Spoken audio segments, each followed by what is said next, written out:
and recovery. Coming up in this program. Nilisahau matiti siku moja kwa nyumba na ninaenda tao nikakumbuka sina matiti moja. Ikabidi rudi home kama nimeinama roho. So sahi hakuna ya kuacha, si unaona niko nayo, ni kuamka tu kuva. Rebuilding confidence, empowering breast cancer survivors through reconstruction. And sometimes they feel that they're deformed and disfigured and they don't feel good, and it's a reminder that they had a disease. So it's nice to be able to offer them an opportunity to feel more normal. The power of a plastic surgery. We take you straight into the theatre where a team of skilled plastic surgeons give patients a new lease of life. And to our first segment where Ruth Wairimu recounts her journey with breast cancer. After battling breast cancer not once but twice and undergoing a mastectomy, Ruth sought surgery at the Kenyatta University Teaching Referral and Research Hospital as part of her healing journey. She shares the funny moments of forgetting her breast prosthesis and how, with this permanent solution, she no longer has to rely on them. Take a listen. Hiyo mwaka yote ya corona nilikuwa na lump, but ilikuwa si painful. So I couldn't stress. It was 2020 when Ruth Wairimu first noticed a lump in her breast. Initially small, it grew in size over time. It wasn't until a sharp pain under her arm during a business trip that she knew something was wrong. Nilikuwa ninaenda Uganda, nikishuka kwa kilori, nikasikia kama nimestretch hapa kwa underarm. Nikaamua sasa, hii kitu ni kama ni mbaya.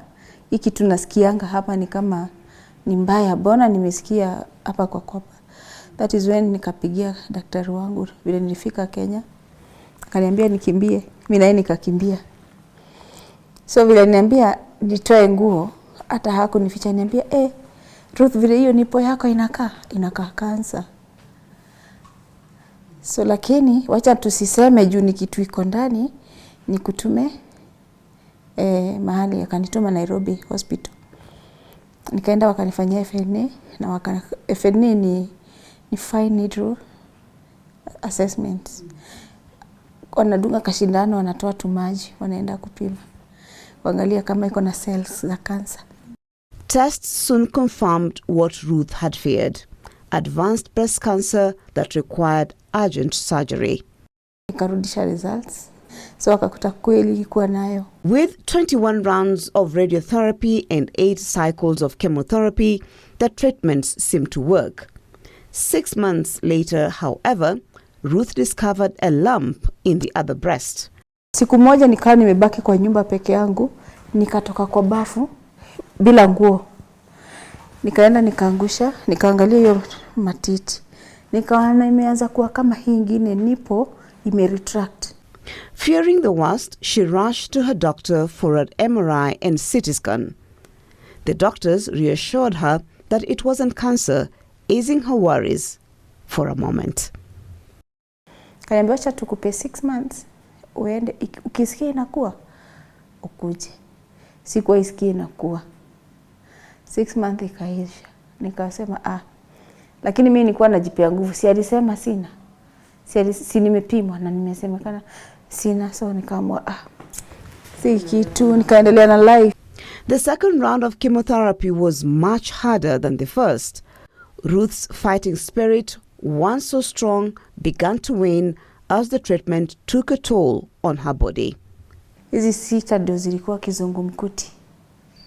Kipoa tu hivi moja, lazima nigonjeke for like 1 week. Hata saa nyingine ilikuwa inanikunywa hata damu. Like unaona nikienda nikiwa na damu iko 10, nikipewa hiyo kimo kesho yake nikuje nipimwe tena inakuwa imeshuka. By the end of her second cancer treatment in 2024, Ruth heard about a breast reconstructive surgery being offered at the Kenyatta University Teaching, Referral and Research Hospital, and which was being covered by the Social Health Authority SHA. The opportunity, a chance to reclaim the femininity and confidence she had lost during her cancer journey. Unajua matiti kwa mwanamke ni kitu ya maana sana. Hiyo ndio identity ya mama. Dr. J.P. Ogalo is a plastic surgeon and head of plastic surgery unit at the Kenyatta University Teaching, Referral and Research Hospital. We bring together different specialists from all over the world, including here locally, to operate on patients who have or who require breast reconstruction after losing their breasts to diseases like cancer. And we also operate on patients who have very large breasts and need breast reductions. So there are various aspects to what we do during this very intense week of surgery and learning. Now, in its second year, the workshop brought together local and international surgeons to exchange expertise on breast cancer care and reconstruction. Techniques have also gotten better in terms of how much time it takes you to do the procedure, the quality of your outcomes, and the reduction in the amount of complications that you can get afterwards. So that's usually where a lot of the learning is focused on. Dr. JP emphasized that Kenya has the capacity to provide high-level care for breast cancer patients, and such workshops were an opportunity to advance the field further. You can either take flesh or muscle or skin from the person's own body and transfer it to the breast, and this even includes things like fat, where we can get it from another part of the body and put it underneath the breast and give the patient what looks like a breast. So that's from the patient's own body. Alternatively, you can use what we call an implant, which is a synthetic material which you can use to place underneath the breast to give the semblance of a breast. And at times we combine all these two things. It just really depends on what outcome you're trying to achieve and what the patient's individual breasts do look like. Mastectomy more often than not leaves the patients with physical, psychological and emotional trauma. But this team of doctors is working to rebuild not just their physical confidence, but their emotional well-being. For Ruth, the procedure involved removing fat from her abdomen to reconstruct her breast. Hiyo last time walikata mgongo, wakaeka flaps. So hizo flaps hazikuwa zimejazwa. Zilikatwa matiti but hazijajazwa. So this time nimekuja wanijaze na wanieke nipples. Ndio ikuwe sasa full breasts. Wametoa kwa tumbo kiasi wakaleta huko. Walisak tu. Reflecting on her journey, Ruth humorously recalls her struggles with the breast prosthesis. Hizo ma silicone, mara unatoa inahama kama ujui inakuja side nyingine. There was one particular day that stands out. Nilisahau matiti siku moja kwa nyumba na ninaenda tao nikakumbuka sina matiti moja. Ikabidi rudi home kama nimeinama roho. So sahi hakuna ya kuacha, si unaona niko nayo, ni kuamka tu kuva. The scars are still there, reminders of what she lost, but also how far she's come in rebuilding her life piece by piece. Nili survive, but now I'm surviving beautifully. Indeed, Ruth's story highlights the humor and the strength she found through this transformative process of breast reconstruction. And a team of surgeons from Kenya and Canada pitched camp at the Kenyatta University Teaching, Referral and Research Hospital to offer this life-changing experience to women in need of breast reconstructive surgery in Kenya. Details coming up after this break.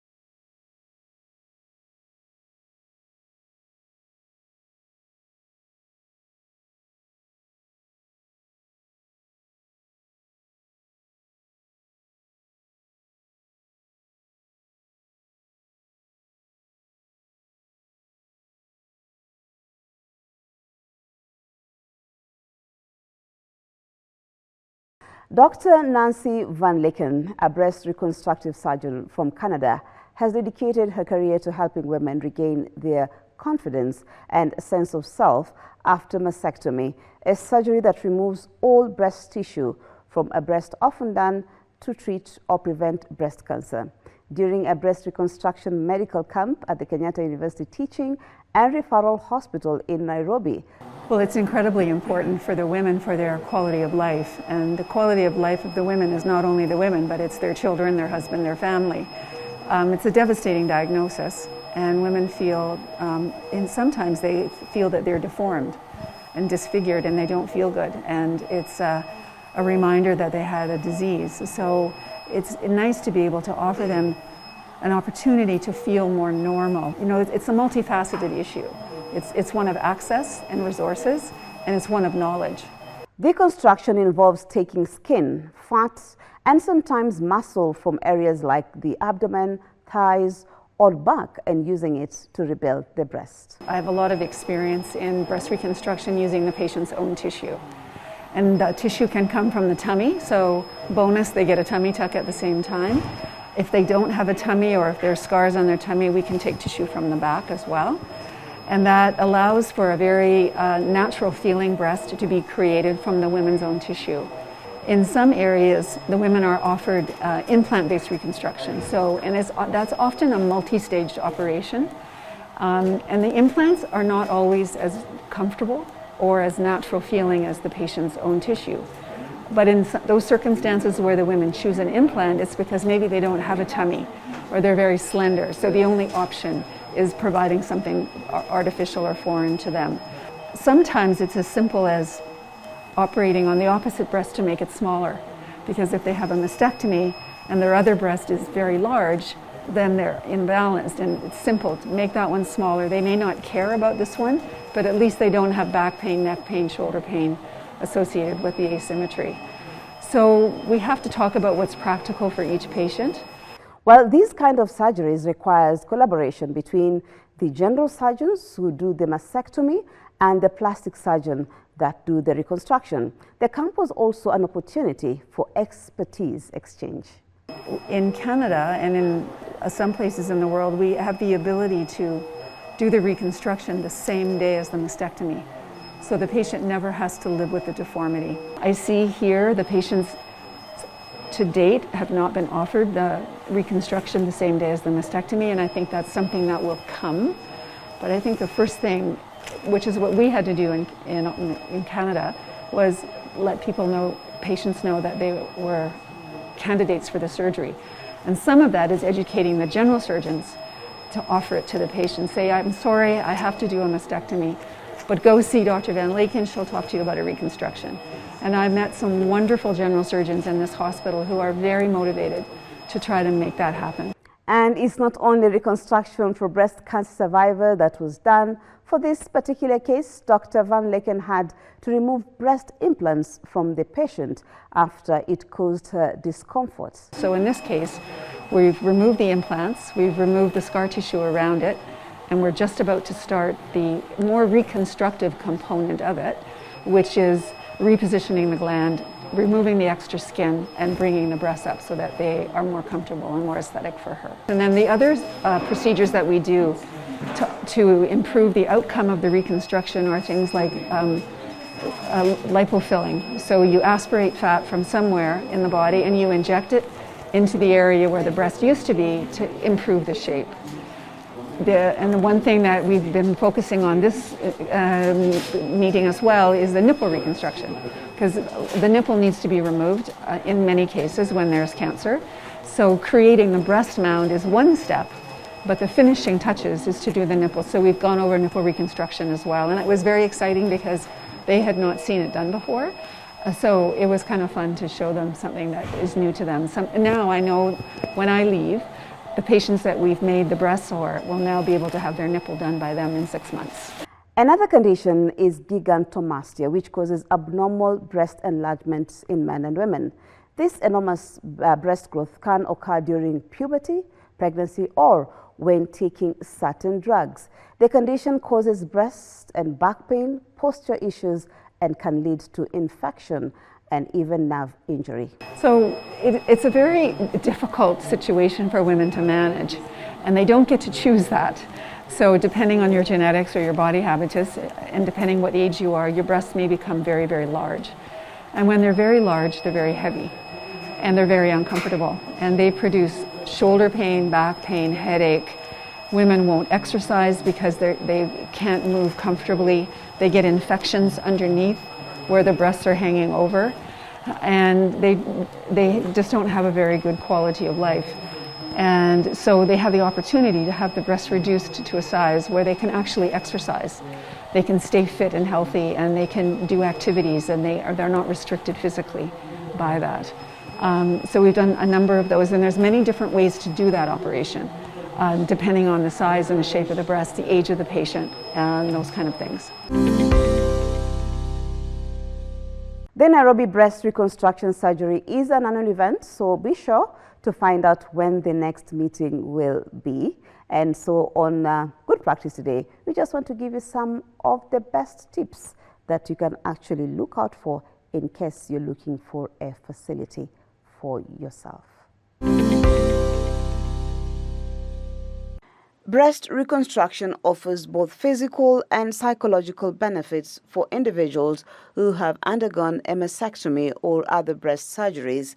It can help restore a sense of wholeness, improve body image, and boost self-confidence. However, it's crucial for anyone considering breast reconstruction to have realistic expectations and thoroughly discuss their options with a qualified plastic surgeon. If you decide to pursue breast reconstruction, it's important to choose an experienced, board-certified plastic surgeon to ensure the best outcomes. For those diagnosed with breast cancer, it's equally important to gather as much information as possible about the process. Key questions to ask include: are you eligible for reconstruction? Will the procedure interfere with ongoing chemotherapy or radiotherapy? What are the risks and benefits? Does your insurance cover the procedure? And how long will recovery take? The bottom line: be sure to get all your questions answered so you can make an informed decision that is right for you. We've come to the end of the program. Thank you so much for your time. Remember, if you've missed any part of this program, our YouTube channel is on. And so on behalf of everyone who made this program possible, the production team, the guests, and of course you for participating, we say thank you very much. My name is Maria, and I hope to see you again next time.